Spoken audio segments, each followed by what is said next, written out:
All right. It is Thursday, November 30th, 2023, and you're watching the MMA Eco Live podcast live from beautiful Portland, Oregon.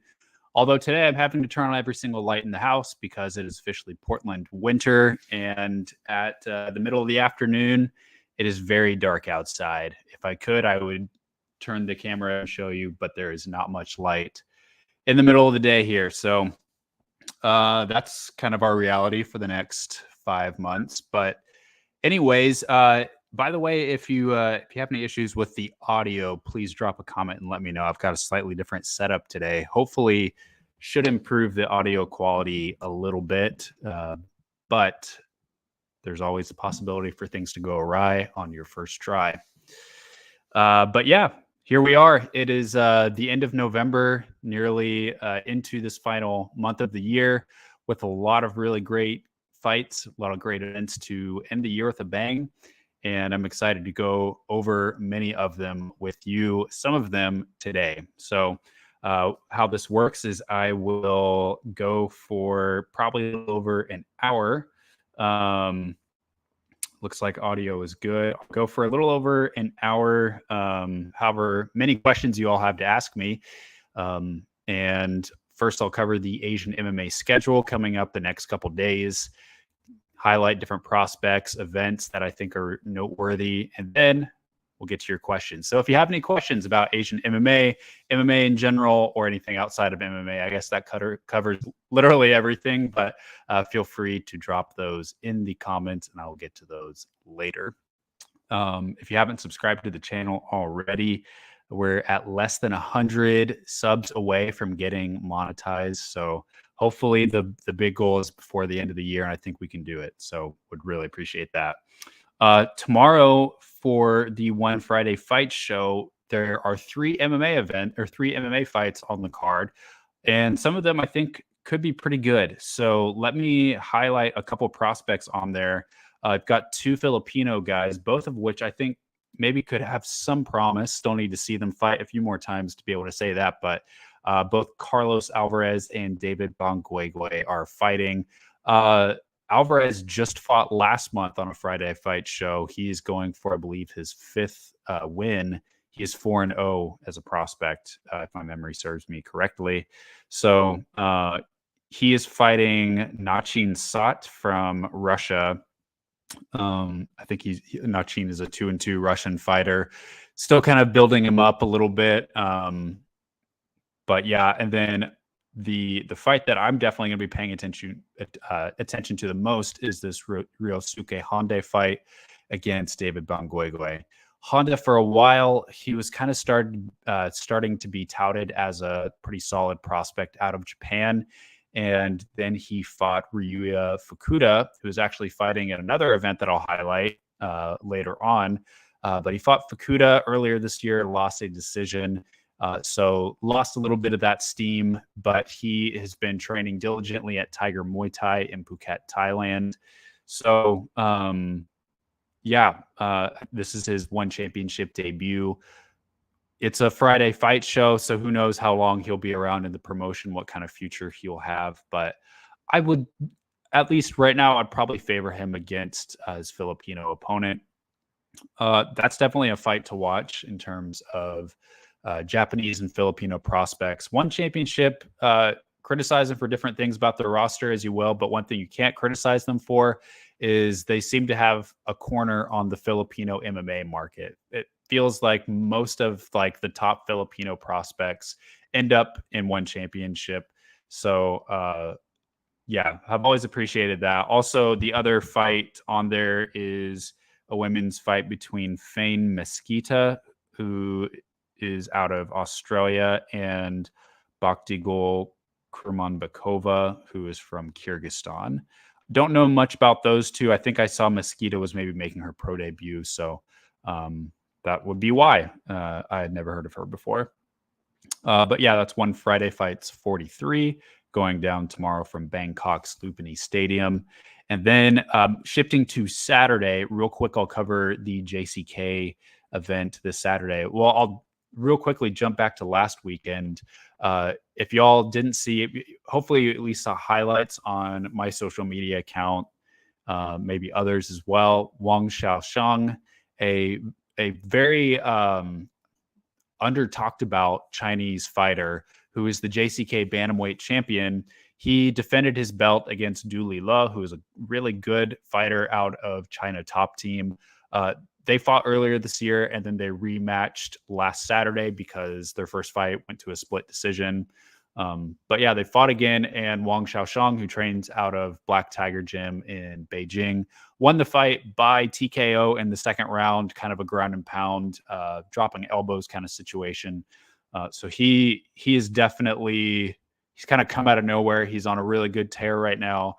And for him, it's like, well, what's next? Like, honestly, Dooley Love, one of the best fighters in that division in JCK, maybe a couple more fights for him, but like, I would absolutely put him as the front runner to be in Road to UFC next year. It's kind of, I mean, he's kind of been out of the spotlight because as far as I know, he's never trained at the UFC PI in Shanghai. For a little while, his record wasn't all that impressive, but now he's gone on this run. He's the JCK champion. He's made a lot of money in JCK, winning their big annual tournament. Of course, that was, I believe, the last time JCK was going to do that tournament. So he's kind of launched him into being the remaining bantamweight champion of JCK. So really enjoyed that performance from him. This Saturday is JCK Fight Night 75. Not a whole lot going on here. At one point, we had Ali Mulatbieka fighting against who was he supposed to fight? Well, he was supposed to fight on the card in the main event, and then he got injured. I think maybe he was supposed to fight Wang Qi, I think, but I don't know who got injured or what happened there. But the fight and that original main event is off. The new main event, Zheng Xiaoliang versus Bian Ye. Otherwise, on the card, not a whole lot, honestly, to highlight. Bantamweight one night tournament. The winner of a previous bantamweight one night tournament, Ce Muka, he is fighting in the co-main. So I believe this guy is on a little bit of a win streak. So he would be really the only fighter I would say to watch for on this card. Zheng Xiaoliang and Bian Ye are good fighters, starting to get a little bit older, but especially Zheng, really experienced. Shooto has a lot of interesting stuff going on this weekend, don't they? Let me throw up a couple cards for you because they've got this card, which is called Mob Styles for Presents Fight and Mosh, which I have no idea what that means or what kind of partnership that is, why it's called that. But that is an interesting card. Let me just drop a couple of those fights your way. We've got Keisuke Sasu, who is a two-time Road to UFC fighter. And if he keeps winning, perhaps we'll see him again next year as like a 3-time entrant in Road to UFC. Honestly, if Sasu wins and then wins again, I would say let's do something different. Put him in contender series. Don't make him go through that tournament again. He's proved that he is good enough to be in the conversation long enough to where I would just say either put him in contender series or just sign him to the UFC. He is fighting Hiroshige Tanaka, another for the featherweight belt in Shooto. Sasu coming off a pretty good finish himself. Also on this card, randomly, you've got Yushin Okami, one of the most credentialed, Japanese fighters of all time. Long time UFC veteran. He's fought for pretty much every promotion out there. Also for Bellator, I think for PFL. But yeah, Yushin, he's got to be close to 40, right? Let's just see what sometimes you look at these guys and you're like, oh, actually, he's not that old. Yushin Okami is 42 years old. Yeah, he's fought for one championship. He's fought for PFL, World Series of Fighting. Maybe I made up the Bellator thing. Just felt like he had fought for pretty much everyone. But yeah, so he dropped his first 2 for 1 and then won a fight and then lost against Ong Lan Song. and I think kind of just got left behind in the promotion. So he is now with Shooto, which I think it's kind of cool that he's getting to fight back for a local Japanese promotion. But yeah, he's going to be fighting Kim Jae-young, which I think is kind of a fighter of a similar standing as him. I think that's a great fight to match him up in Shooto. But yeah, so there you have it. That event. I thought that there is a couple more fights on there. Oh, I just stopped sharing my screen, but that I saw they put an Indian guy on the Shooto card. I was like, is that the first Indian fighter to ever fight with Shooto?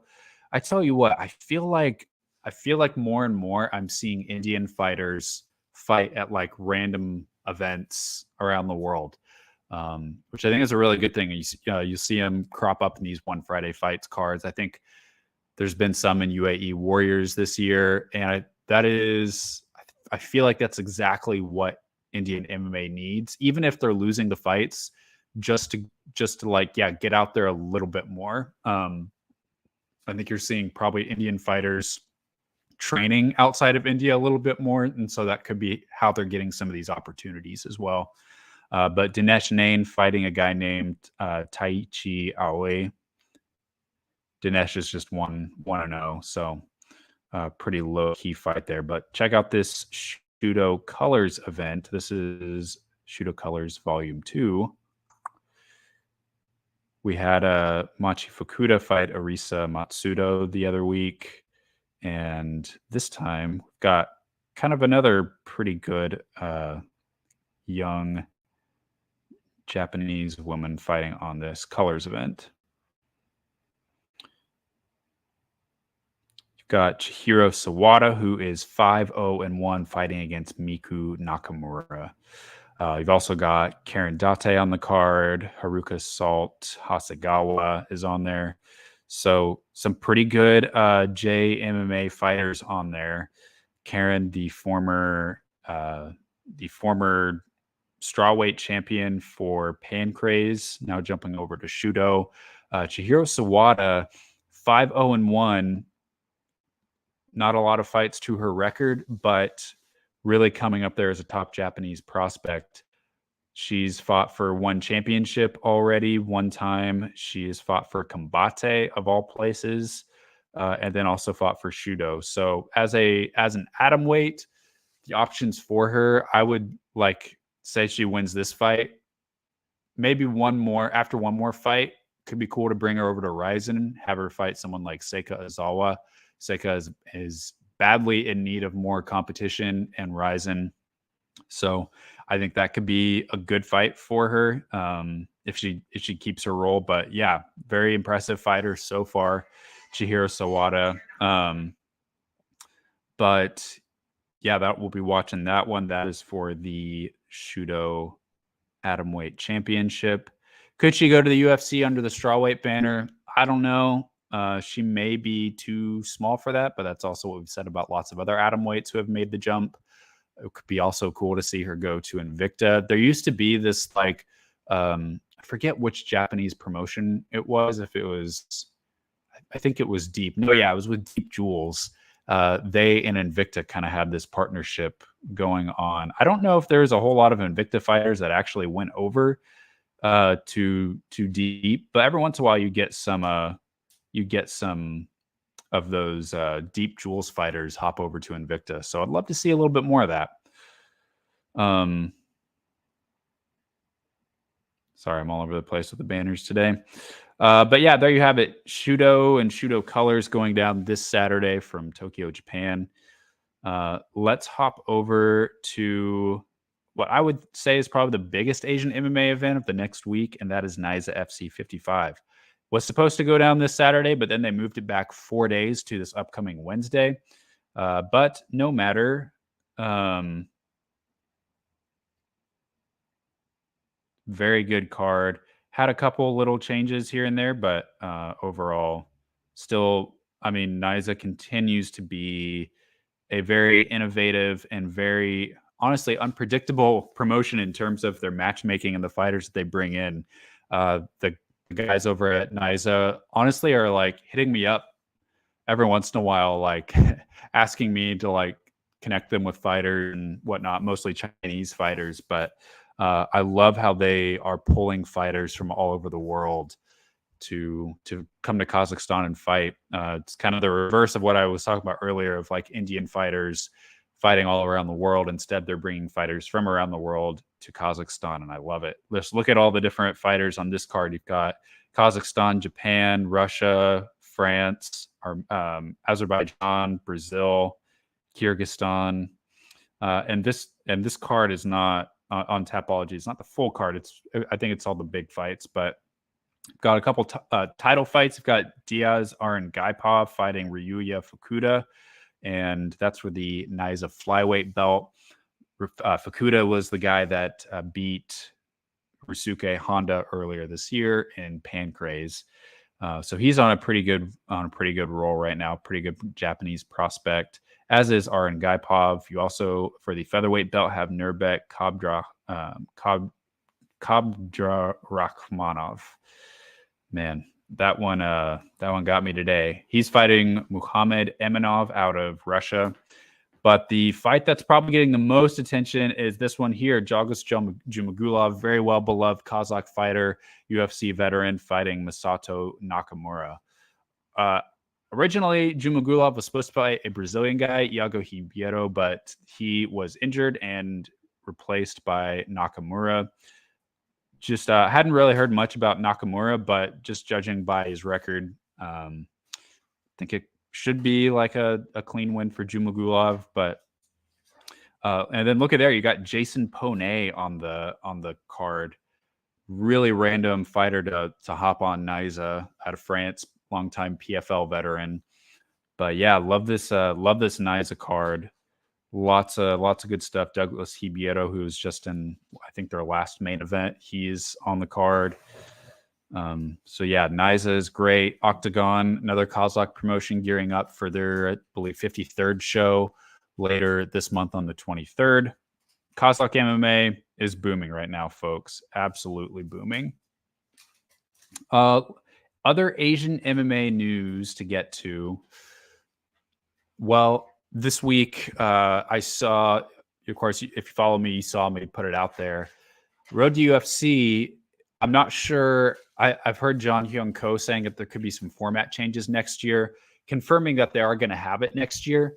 And it seems like, just based off of what I put out there about the Indian fighters, I think they're going to be making some pretty necessary adjustments.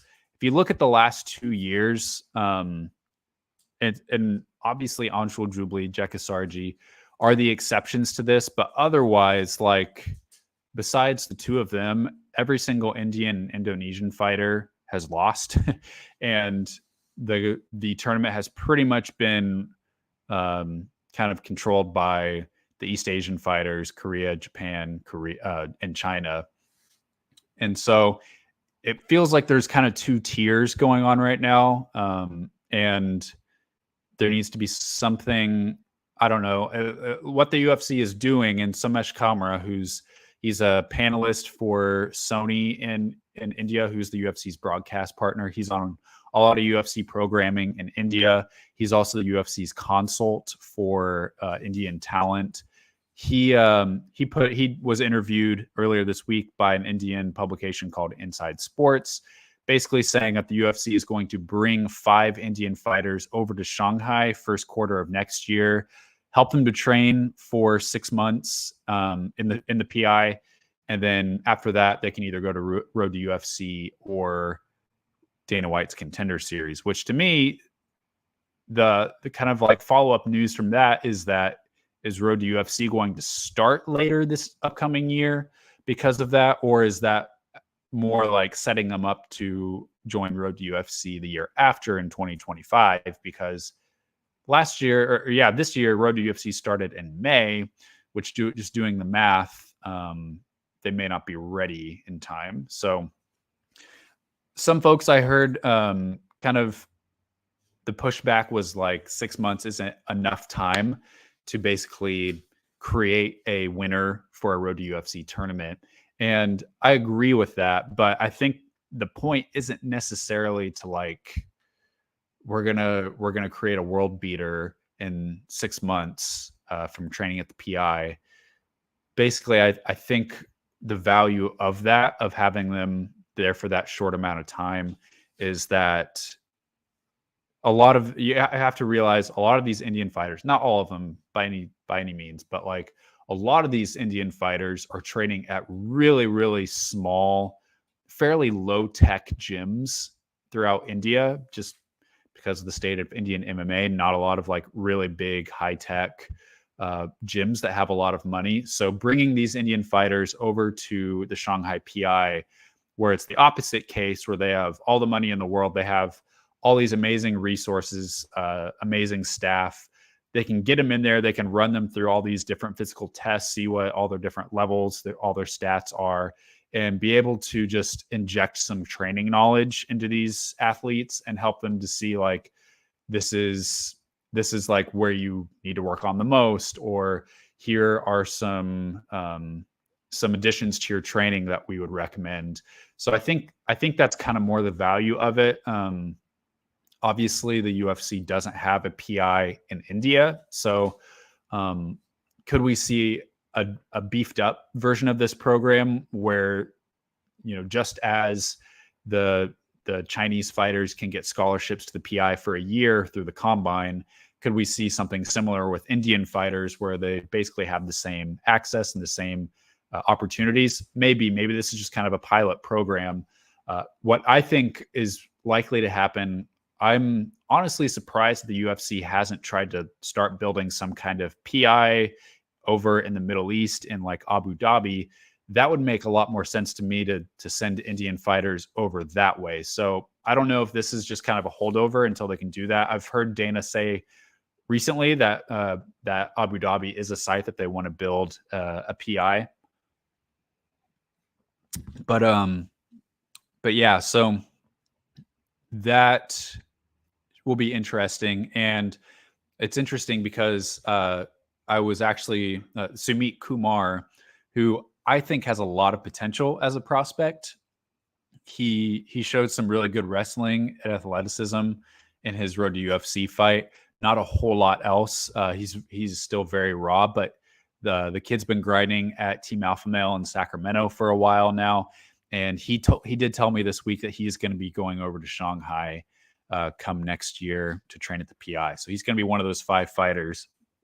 I'll see if I can figure out who some of the other ones are. But you had that in Asian MMA news.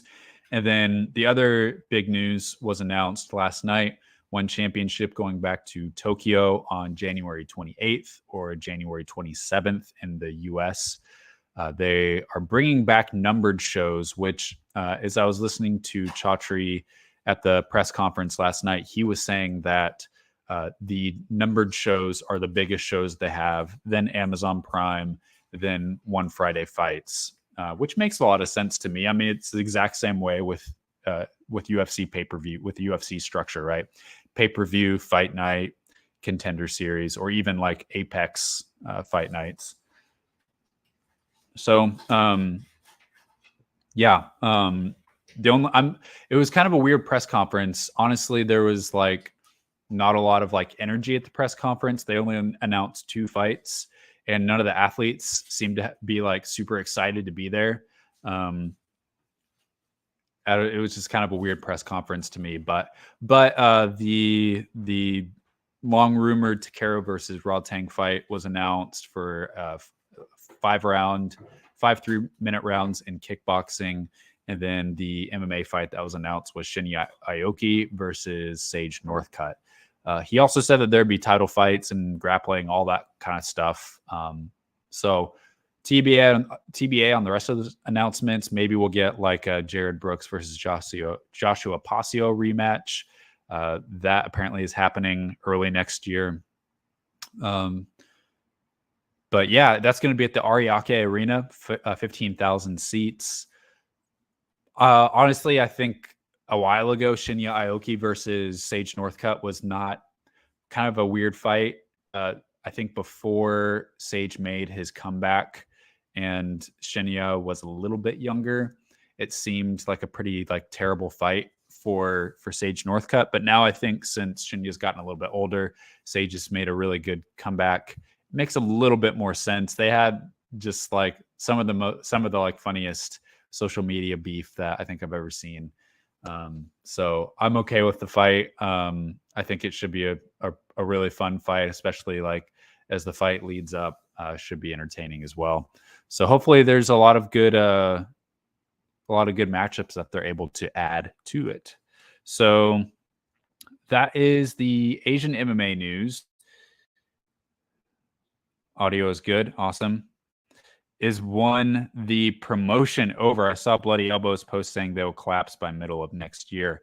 Yeah, and that was Deal Street Asia. I'm trying to remember the woman who reported that.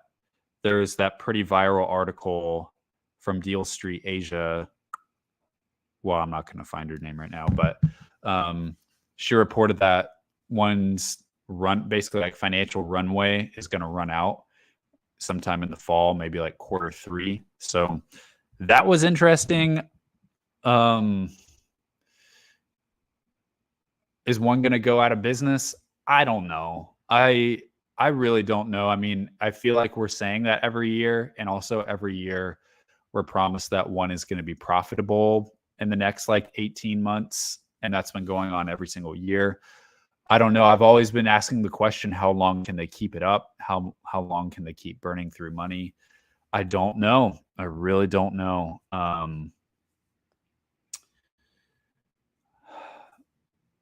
That would be so weird if one folded. Like, we would lose a lot. Combat sports as a whole would lose a lot. The Muay Thai kickboxing scene would lose a lot. I don't know that MMA would lose it would lose some things. And folks will say like, well, yeah, it'll be bad because that's one less place for fighters to have an option. But honestly, like what big prospect has gone to one championship in the last 1 to 2 years? Hardly any. It's not like prospects are choosing that as an option. Now, having it as an option is still good, but yeah, I think Mike Kogan saying that he was interviewed by Ariel Helwani. Mike Kogan, longtime Bellator exec. I think, and gosh, like I've heard this from PFL execs that have told this to me privately, kind of similar things. And it's like, gosh, I think a lot of these these guys at Bellator, these guys at PFL, like they know about these things. I mean, they've got the connections. They know what's really going on. I don't know. It depends on if one can like get a lot more investment. I feel like back in the day, there was like stuff out there about their finances, but I think a lot of these companies, these investment firms, maybe didn't always do their homework before investing in one championship, and now their financials are so much more public. These kind of articles are floating around where like literally like you just have to, I mean, just do like the most simple Google search and then all these things will come up. So is that going to detract investors having all these headlines like one's going out of business, blah, blah, blah? Whether or not it's true, I think that's the question. I think the Qataris are the ones that can save one championship. And according to that Deal Street Asia article, which I don't know what this means, but it said something about that they had felt embarrassed about investing in one when their financial situation actually wasn't that good. So, but man, one championship, talking a big game. Yeah, we're going to go to Japan 2 to 4 times next year. We're going to try to go to the US 4 times next year. We're going to hit some new markets in Europe. We're going to go back to some of our like traditional markets. I'm guessing, Kuala Lumpur, Jakarta, obviously Singapore, not Myanmar, obviously, but yeah. So I don't even know anymore. I have no idea. It's so hard to reconcile what like Chaudhry says with what you what you hear from people like Kogan, who are just nothing but doomsday. I don't even know anymore. I mean, I have my own opinions on what I wish One Championship would do. Personally, I wish that they would just go all in on Muay Thai and kickboxing and just be that promotion and just like dominate the space. You already have an infrastructure there. You've got a lot of really good, like the best fighters. You've eaten up a lot of the market. Just like make that your whole thing. And I think that would lift the plane off the ground. I just feel like they're trying to do too much. They're trying to do everything everywhere. They're trying to do every single combat sport in every single country and sign people from all around the world. they're doing so much, and I'm like, man, just pick something and be the best at it in the world and consume that whole market. I don't know. Did you know that on Weekly Weili live chat that she created the game plan for Wang Xiaoshang? Yeah, I saw that, and I saw a ghost who hops on this podcast from time to time. It was either him or maybe it was someone from Weili's team put together a little like comparison video of Wang Xiaoshang training at Black Tiger versus like the exact moves that he used in the Dooley Love fight. Really cool. Love those kind of videos. But yeah, I did see that. Do you think she can be an analyst like Ghost or even better, Dan Hardy one day? Well, I don't. I think Weili. Yeah, I mean, she does. She have the knowledge of Dan Hardy. She does. Like she could. I think it's more of like the personality and does she want to be a media face? That I'm less sure about. But if she wanted to, she absolutely could. I think she's pretty well spoken and definitely has the knowledge. Just depends on if she wants to be that. Yeah. The Milton Keynes is spilling your beans. What did you think of PFL guy Don Davis saying that pacing was not an issue? Lack of self-awareness? Asked this on Sound and Pound with Drake. I did not hear that. This is one of the things that worries me about PFL is that they talk this big game. They talk signings and deals and plans, all these things. But I think the thing that matters that like for me is so important is are fans obsessed with your product? Can fans just not get enough of your product? What you're putting on TV, is that the most exciting, exhilarating experience for fans? And that I think is what worries me about PFL. Honestly, One Championship, I think that they, for the most part, I would make a few tweaks to their production and their just overall like show format. But overall, like One Championship, they are asking the question, how do we make the most exciting product for fans? Yeah, take out the grappling, in my opinion, but a One Friday Fight show, those are just most of the time just nonstop violence. The pacing is good. There's not too much filler. And they create matchups that are absurd sometimes, but absurd in an entertaining way. Whereas like, and because of that, I feel that's what kind of going back to the last question of like, if you guys take what you're best at, which is Muay Thai and kickboxing, and make that your whole thing, make it so that you're guaranteed to get that exact result, not just the Friday fight shows, but literally everything you do. I think that's your best recipe for audience growth. Whereas the pacing for PFL is a big problem. And from their perspective, I think that the pacing, like they want a bigger block so that they can sell more ads against it and get more ads out of it. But what all that really matters is viewership numbers, right? What a couple people say on social media may not ultimately matter if their viewership keeps going up and up and up. So that may be where Don Davis is coming from, that he doesn't see pacing as an issue. It's just that like, yeah, there's something to be said about compactness. And I know like yeah, I get it. UFC events are 7 to 8 hours long. But the pacing is a little bit better. Do we get, at least if you're watching on ESPN or ESPN Plus, yeah, the same ads over and over and over again. But for the most part, like, you're going to get at least 2 fights every single hour. Sometimes it's like 45 minutes before a fight even starts. Pacing, for me, is a big problem with PFL. And I can only speak personally, definitely like pulls away from my desire to watch. Or at least to like have it on in the background as I'm doing something else. It is a big problem with me, but we'll see. How big can PFL grow their audience with 6 title fights going deep into the night? I don't know. Heard an interview with Lupi Godinez, said that her new team has better fighters than Weili's team and that she can beat Weili now. Interesting.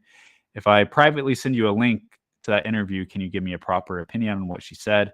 Also, what do you think of this culture at 115 where fighters call it Rose or Joanna, then say Weili hasn't done enough to be called out, to be called an all-time great? It's a theme at strawweight interviews. Yeah, I hadn't heard that from Lupi Godinez. I do think that, like, so going down to Lobo Gym in Guadalajara, Mexico, you've got Aldana, you've got Alexa Grasso there, who's a longtime strawweight. Now she's a flyweight. Now she's flyweight champion. I don't know what kind of female fighters were available for her at her last gym up in Vancouver, Canada. But so in that case, yeah, she's got a higher level of female fighters to train with. Absolutely. I mean, can't get much higher than a UFC champion. So I understand that. I don't know if you're saying that she was the one that that called out Rose. Or calling out Joanna is a little bit strange to me, considering Joanna's retired, and I don't think that we'll see her fight again. I don't think that she's going to come back. But I think so. If you're a fighter, and you're like climbing up the ranks, it is totally a thing to try to think of like who's the worst best fighter right now, or like who is a fighter that a win over them gives me, they're a big name, but they're at kind of a weak spot right now. I think so. Think about like Tony Ferguson, for example, which I would even say Tony Ferguson is even, I don't think a win over Tony Ferguson gets you a whole lot nowadays. And there's a lot of narrative going with that into the Paddy Pimblett fight. But a couple years ago, a win over Tony Ferguson was a much bigger deal. And as you're coming up, yeah, you're trying to think of like, who can I build my name off of, the best, worst fighter right now? And I feel like maybe Rose or Joanna. Rose, I think still, if she really wants to, I think that she could still have a lot of good years left. She's at a very confusing spot in her career right now. I don't know what she's going to do next. Take another fight at flyweight or try to get back down to strawweight. But yeah, she's just at a weird spot right now, coming off a loss and 2 straight losses. And Joanna, obviously, like if she's going to come out of retirement, I would probably favor someone like Lupi Godinez over her. So I think that's why you see call-outs like that for sure. As far as hasn't done enough to be called an all-time great, I mean, you know how I feel about that. I flat out disagree. So, yeah. So would I consider JCK as the next Kunlun fight promotion in China? We talked about this before, but Kunlun is now defunct. They are still putting on kickboxing shows. I'm still putting in results for those on Tapology. JCK, I would say, is, yeah, they I would say are the #1 promotion in China right now. They are by far the best produced promotion. They're well distributed in China. I'm not sure what their viewership is like in China, their audience. I think it's getting pretty big, but obviously global distribution, a little bit of an issue with JCK. Otherwise, they're doing amazing. I literally can't say enough good things about them. WLF, the much older promotion, and I think because they are the older promotion, they have relationships to a lot of really good fighters. Like, there's hardly any unwall fight uh, athletes that fight for JCK. Most of those fight in WLF. So WLF still has a lot of really, really good fighters. I'd say like the top fighters in China are like pretty split between the two, but like JCK, they are just like the way that WLF promotes themselves versus JCK and the professionalism. There's no comparison. And part of that is JCK. They have their own massive headquarters. WLF has their shows all in the TV studio in Henan province in Zhengzhou. But yeah, JCK, here's the thing about JCK that tells me that they're going to be around for a long time and that they are an A+ level promotion. For a couple years, and the way that they started in a very I don't mean this in a positive or negative way, but a pretty Chinese style promotion where it was all about a tournament. It was all about fighting a bunch of times in a short amount of time. And they worked out this really, really confusing, and it got more complex every year, this really confusing like tournament format. Calling it a tournament is far too simplistic. It was this huge season, some elements of like PFL in there, but it was this big thing, this big cash prize at the end of it, and then it kind of resets next year. But I think the pandemic had a lot to play into this, but basically it was just one headache after another. And JCK, rather than like double down on it and be like, no, this is what fans want, they this year they pivoted to transition to a more traditional style where they have linear champions that defend their belts, and took out a lot of the confusion. Now they have 2 tiers of events called JCK Kings and then the JCK Fight Night. That's it. They've got their divisional champions. Every single event, they have these like one night 4-man tournaments, and they're signing people to more long-term deals. I feel like that was such a wise and like humble decision of JCK to make that change. But when a promotion, I think, and all that was just like that's like what I would have done if I were them. But I don't think you're going to see PFL like scrap their seasonal format anytime soon, because they are like committed to it. They're convinced that there is an untapped, like basically stick and ball sports audience that wants this kind of seasonal format.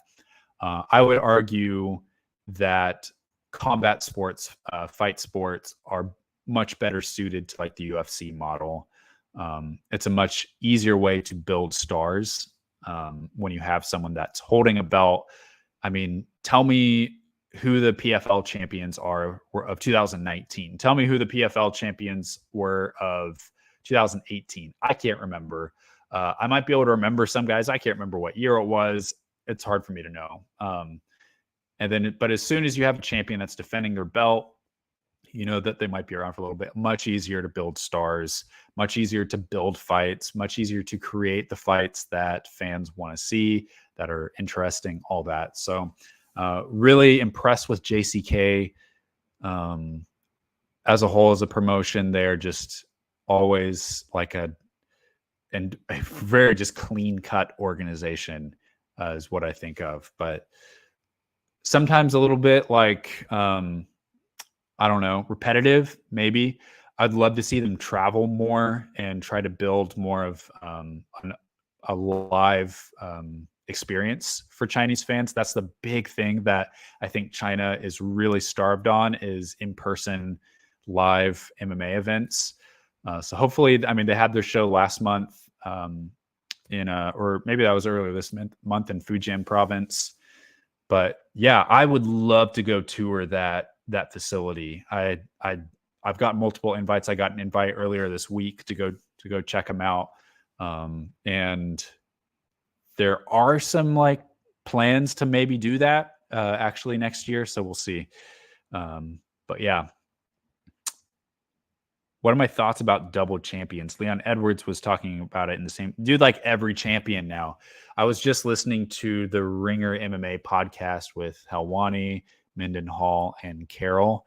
And they brought up a really good point that basically now, like, being a UFC champion is not the lottery, is not winning the lottery, but now being a UFC champion is your ticket to the lottery.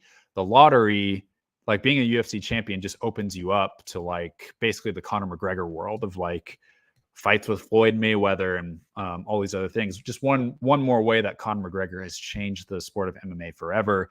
If it'll stick, I don't know. But like personally, I'm old school, and I get way more excited about a champion sticking around their division, defending the belt over and over and over. Double champs, they create interim titles, they create layoffs, they create log jams, all of that. So I don't like double champs. I'll amend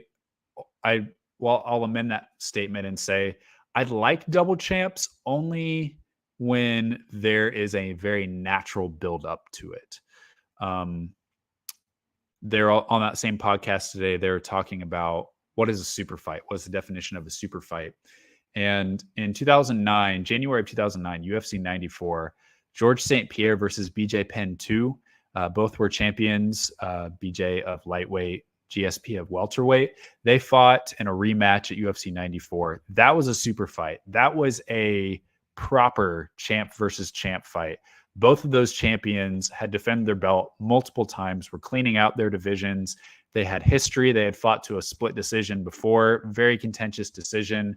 They were considered as pound for pound, along with Anderson Silva, probably like pound for pound top 3 in the world.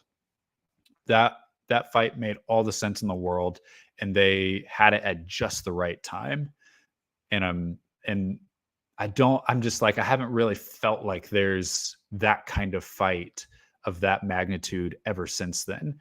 I think like Daniel Cormier fighting Stipe Miocic, that was a good champ versus champ fight. It really was, because Cormier had already fought at heavyweight several times. He was undefeated at that division, and Stipe already considered one of the best heavyweights in the world, if not the best heavyweight ever at the time. So I think that was a good one too. I don't know. I think you just, for me, I'm just like, I just got to let this talk wash over. I don't know if it's going to happen, but yeah, it's a bummer to me. It kind of bums me out. It's a little bit cringe, because on the other side of every champ versus champ fight is a log jam and an interim title. So don't love it at all. Do you ever use VPN to watch UFC fights in different countries? No, because I haven't traveled to a different country in a long time. And I think last time I did, I was just on vacation. So I have not. I use Migu since it's cheap and has cool features. So yeah, I haven't. If anyone knows, like, on the flip side, if anyone knows of any like really good VPNs that are fairly cheap, I'll actually probably, the only reason I would want to use a VPN is maybe to watch some Japan shows, but the biggest reason would be to watch Matrix Fight Night in India.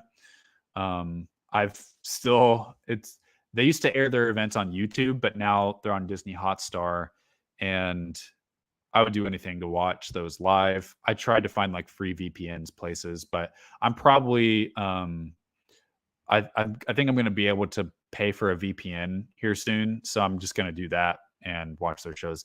Matrix Fight Night. I saw that, it was Aisha Shroff said that Matrix Fight Night 14 was maybe going to happen in April. I was like, dude, what's with the long layoff? Goodness, like, they're not going to have a show for another 5 months. That's insane. I know they wanted to have more shows. Something must have happened to where they had some kind of setback. That's a shame. But yeah. Thanks for watching my video on Shavkat versus Wonder Boy. It's a little bit different kind of breakdown video.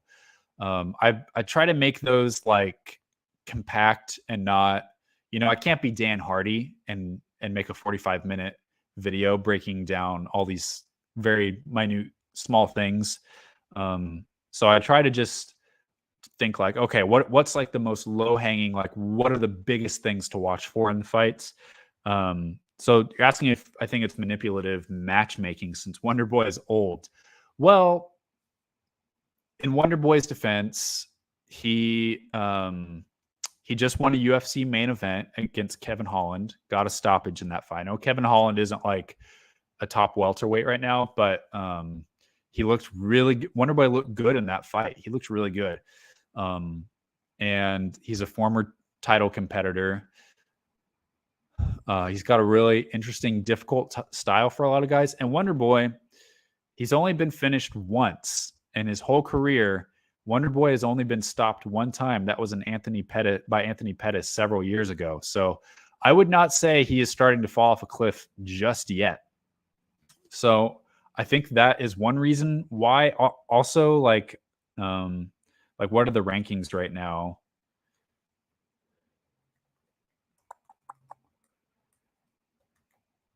Shavkat is one of those fighters that I think probably has a hard time getting fights. And I mean, we all know what welterweight is like. Welterweight, for a while, no one wanted to fight each other. Well, I shouldn't say that. For a while, a lot of fights weren't being made at welterweight. I don't want to pull the people don't want to fight card, but yeah, so Shavkat ranked number 5, Stephen Thompson ranked number 6.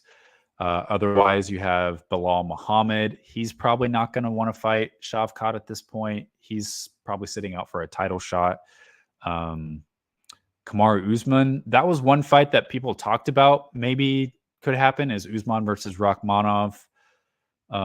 Also a risky fight for Usman. Yeah. And then who else did you have? I mean, right by now, like pretty much all welterweight is booked up, but he just beat Jeff Neal, number 7. Gilbert Burns, number 4. I think maybe Gilbert was getting over some injuries. So it could have just been like a availability thing that they matchmake this fight. But it is number 5 versus number 6. Both guys coming off wins. Both guys coming off stoppages. I think it's a really interesting and compelling fight.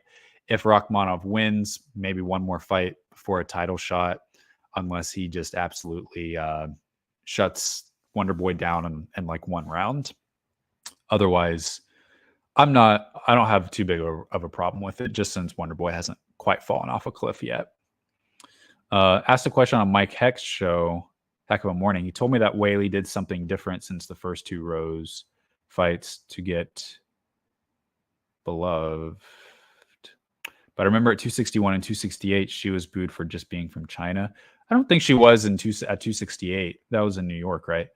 Why are the media not just admitting the racism that Whaley faces, but we will talk about BLM and other social injustice? Well, it does get talked about. I've talked about it lots of times on this show.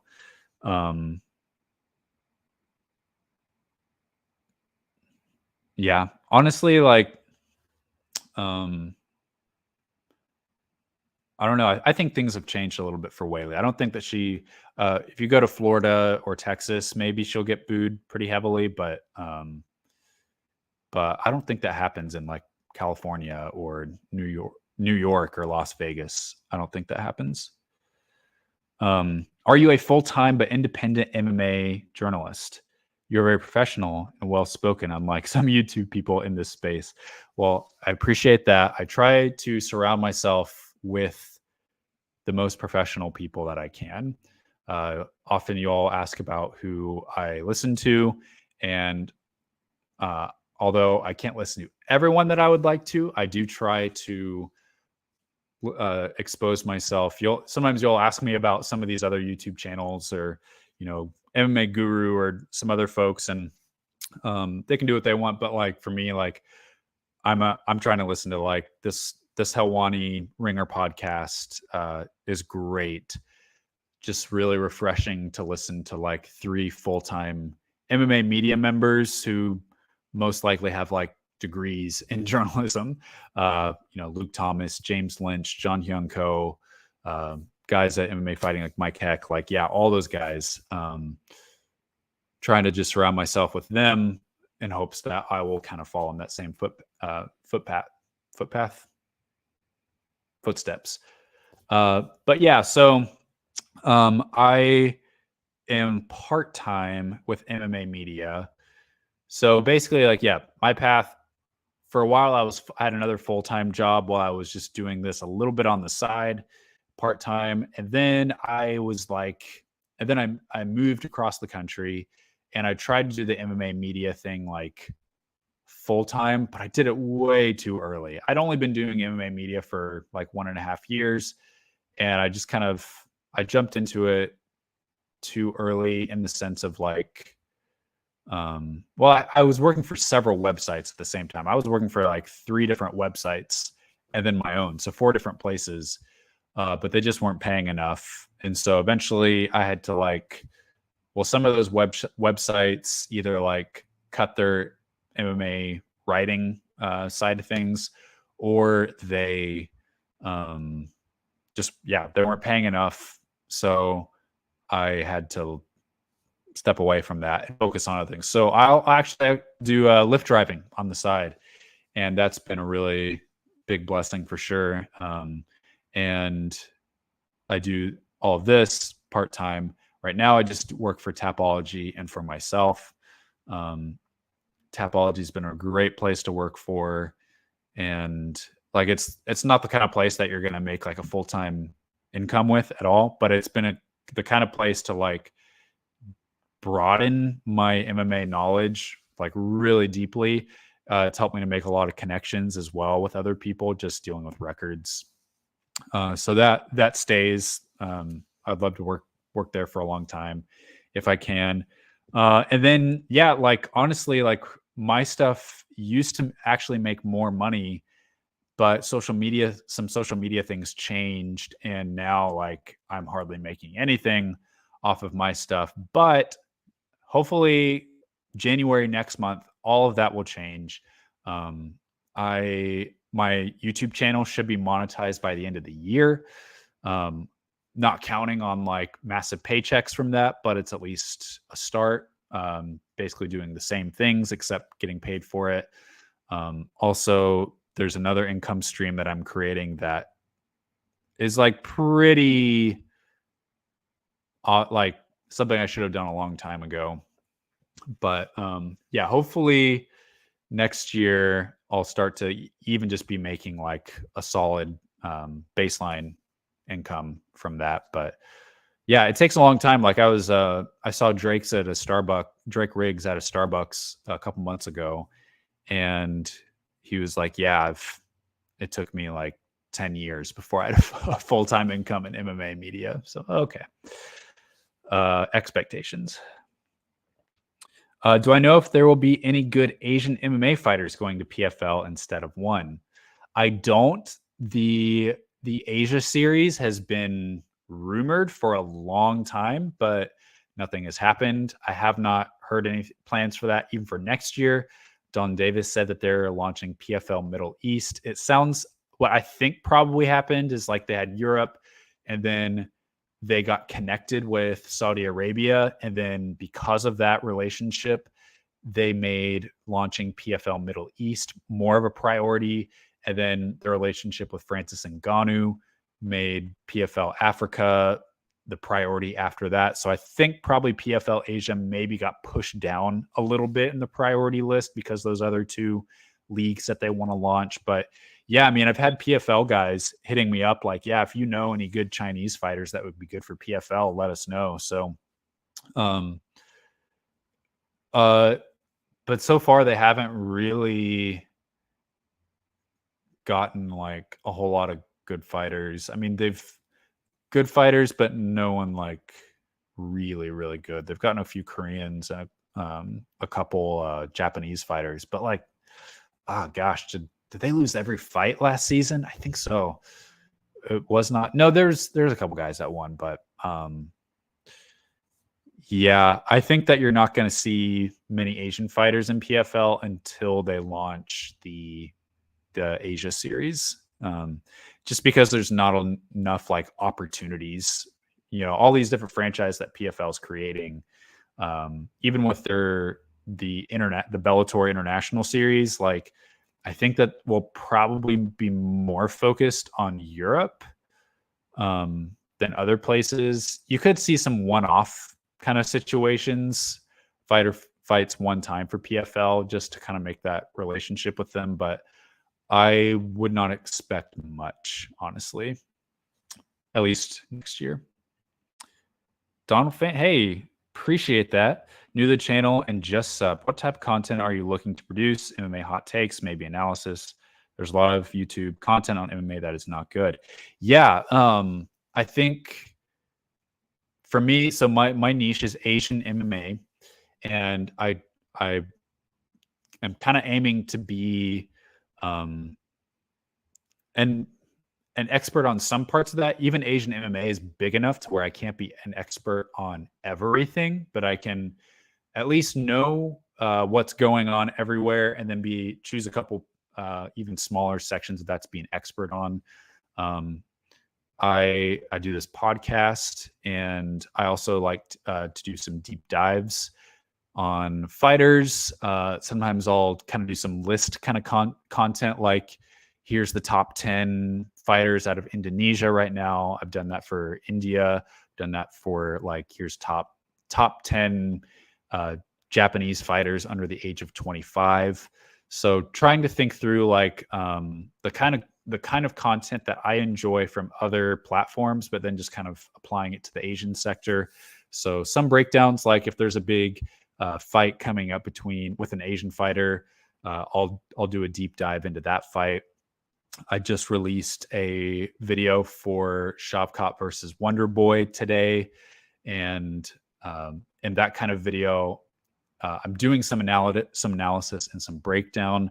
But for me, someday I'll probably do it. But like as I'm still that kind of like content for me is I'm trying to make that a little bit more broad ranging, to be like, hey, if I was watching this pay-per-view UFC 296 with a friend, and I wanted to, and that fight was about to happen, what would be like the one or two things I would tell that friend, like, hey, watch for this and watch for this. That's what I'm doing. But I'm watching tape when I do those. I'm trying to analyze things the best that I can. So doing some analysis, but yeah, just trying to give Asian MMA fighters more of a platform. I've done some interviews in the past with Asian MMA fighters. I am going to do more of those in the future. Talked to Sumit Kumar earlier this week about doing an interview when he's over in Shanghai. I was planning a trip in February to actually get some face-to-face time with a couple fighters here in the US, but some things have changed. And so now I don't know if that's going to happen, changed on the fighters and not on my end. So we'll see about that. I'm also planning a trip for later next year, an international trip.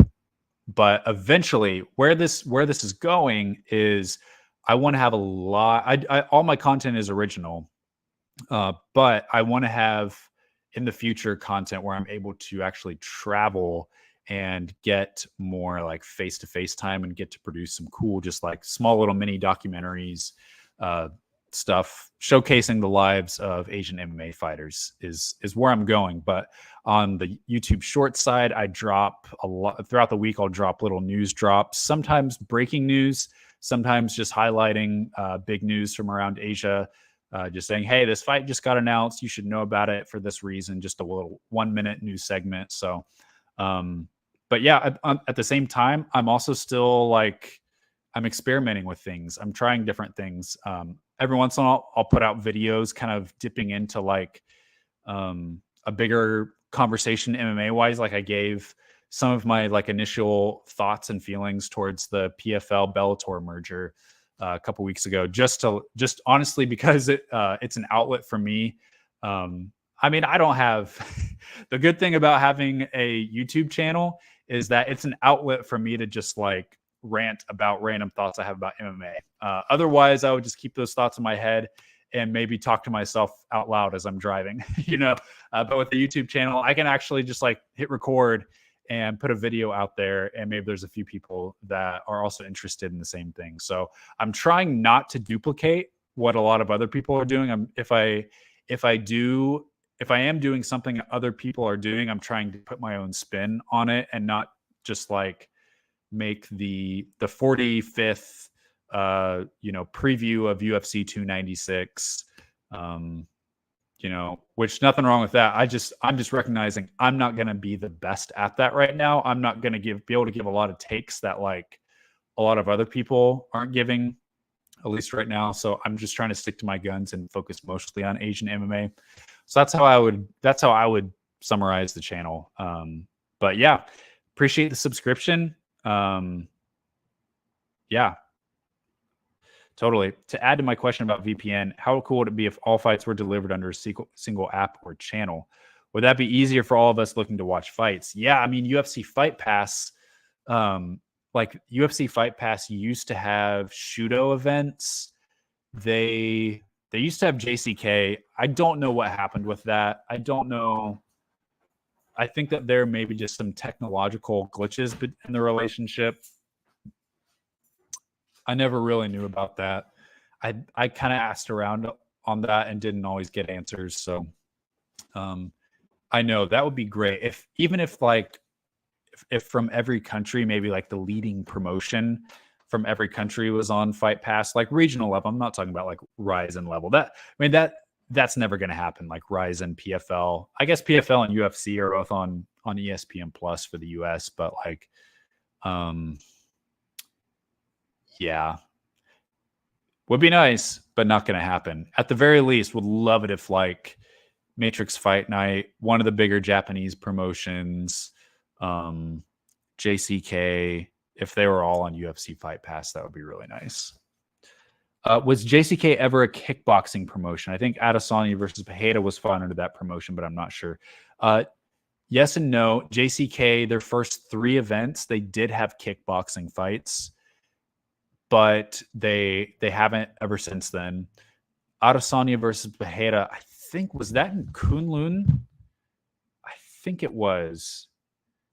Let me check that real quick.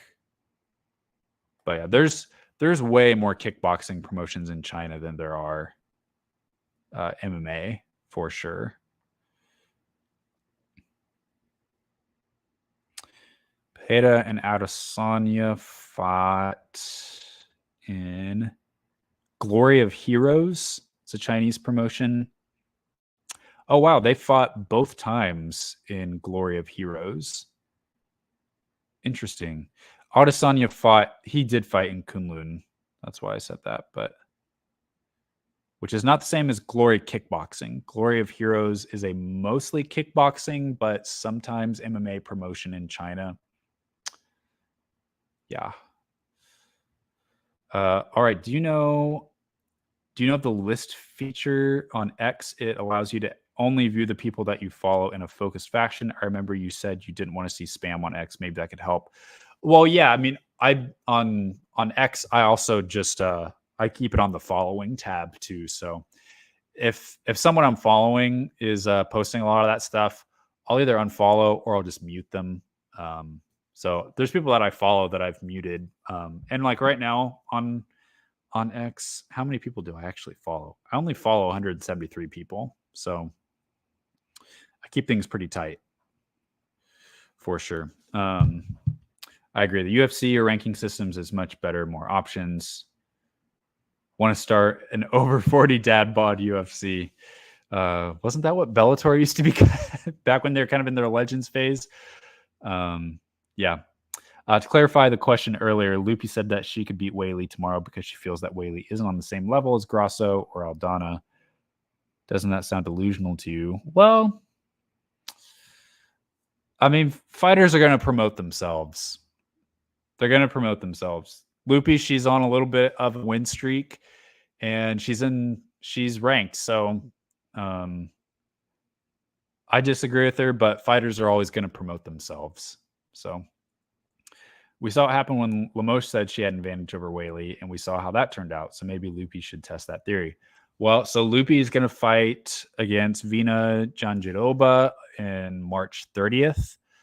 And if she wins that fight, then probably like maybe one or two more. So she's still got a little bit of a ways to go to fight for the title, but hopefully we'll get to see her fight one, if not two, top 5 fighters before then.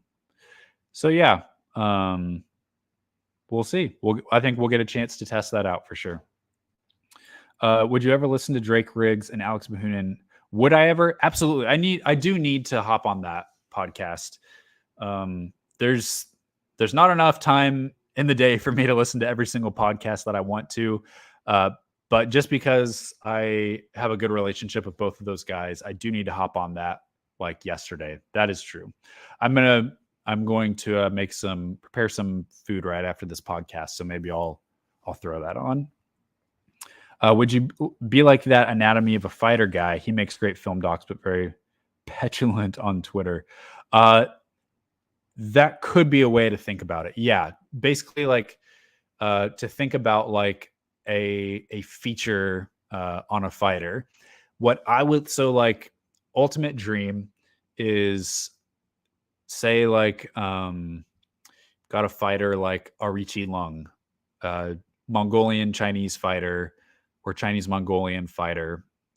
Usually trains at Fight Ready.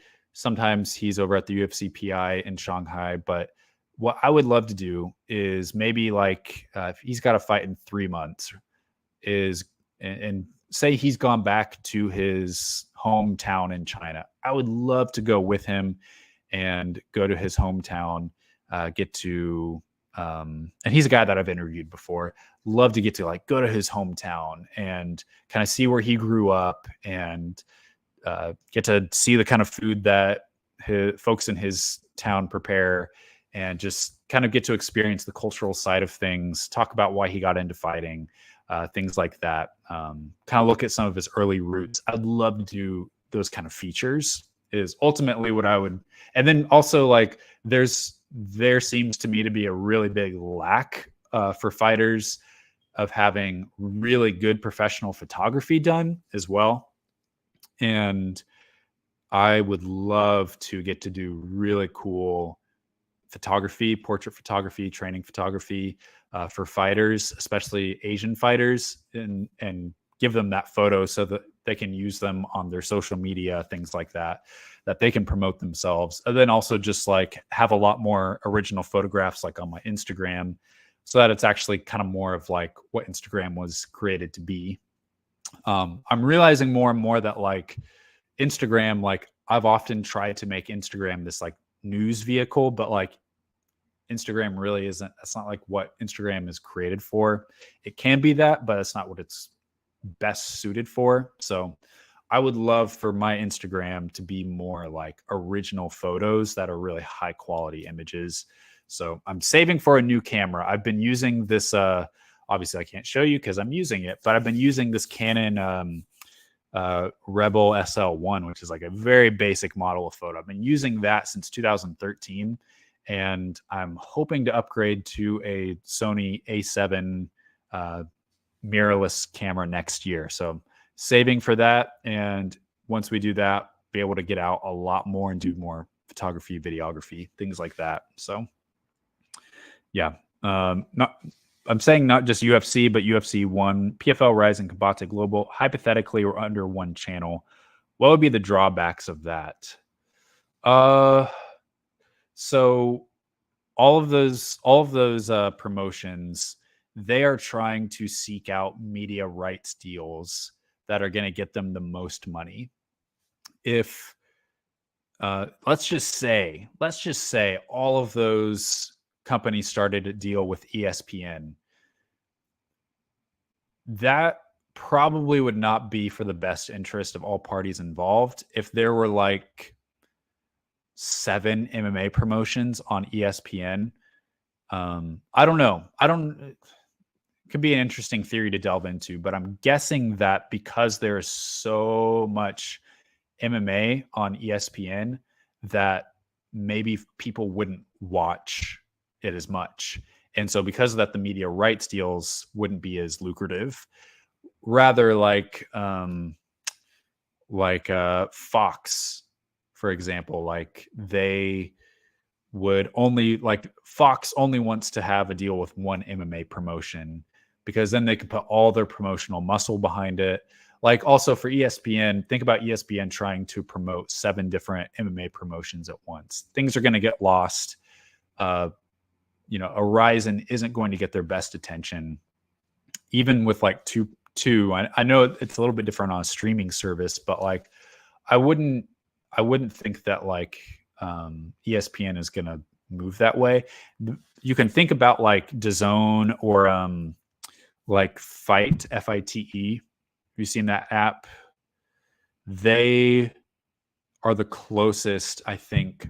Like Fight and UFC Fight Pass are the closest I can think of. It's all about the rights deals and people wanting to be like ESPN sole partner, or I think that is mostly what drives it, is like getting lost in a crowded field. I think that would be the drawback.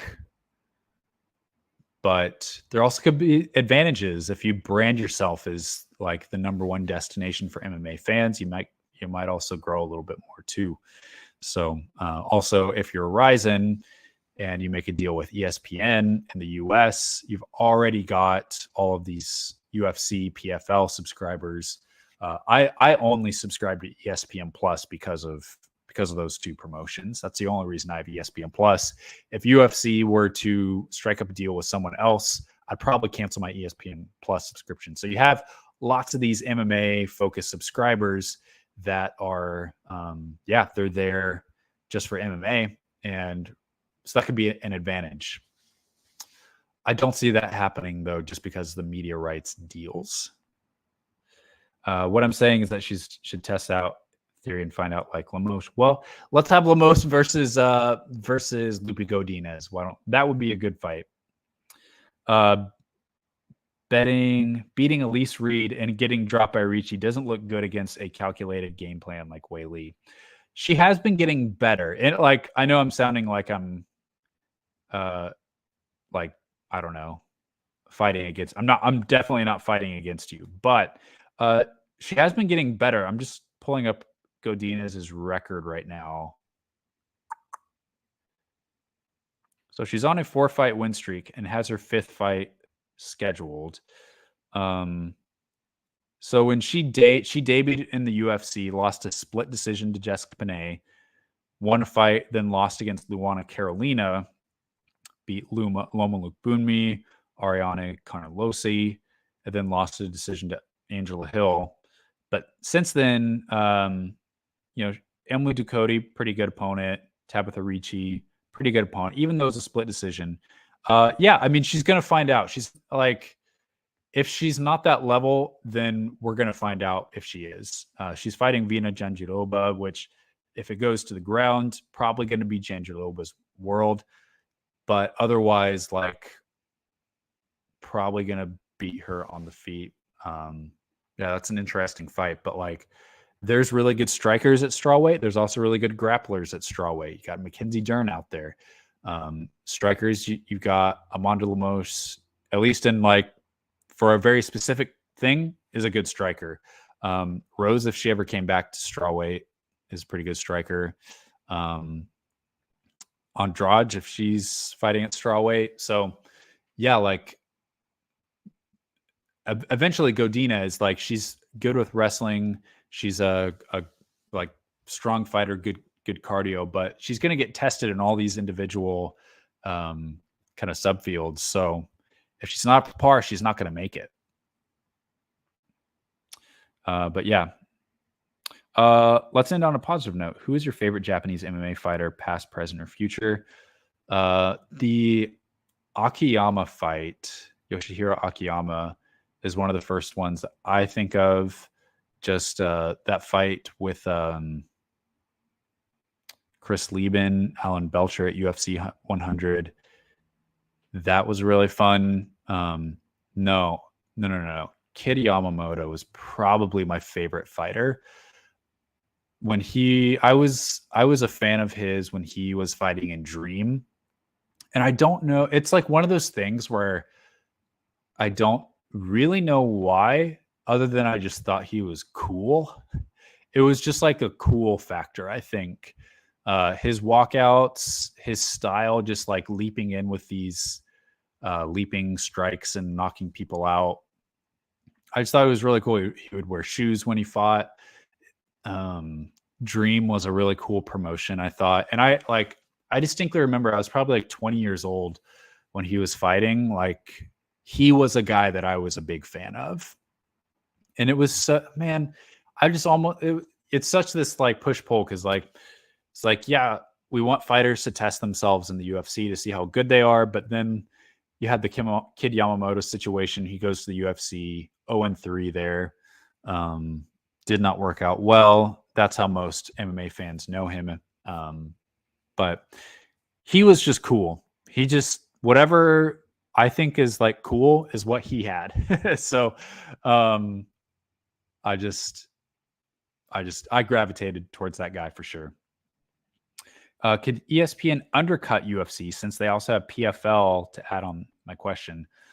That's always been one of my questions, is how does the UFC feel about PFL being on the same network? And so far they haven't like collided broadcast wise. Like, PFL has been on a lot of Friday nights, some Thursday evenings, typically a time that UFC is never on. So I don't think they really care all that much. If anything, they might see it as like, this is bringing more, encouraging more people to subscribe to ESPN, and watch our product. So as of right now, I don't think they really care. Could there be a day where that's different? I don't know. But so far, it doesn't seem to be a problem. I don't see why it's a problem right now. To add what you said, yes, there are a lot of good fighters at 115, but no one game plans and changes their style like Whaley.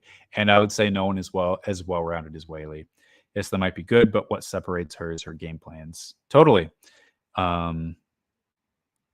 And she will find out. You're right. That's why people fight to test and see. Yeah, exactly. We'll find out, won't we?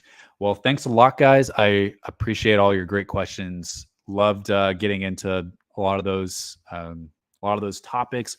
Be back here next week on Thursday.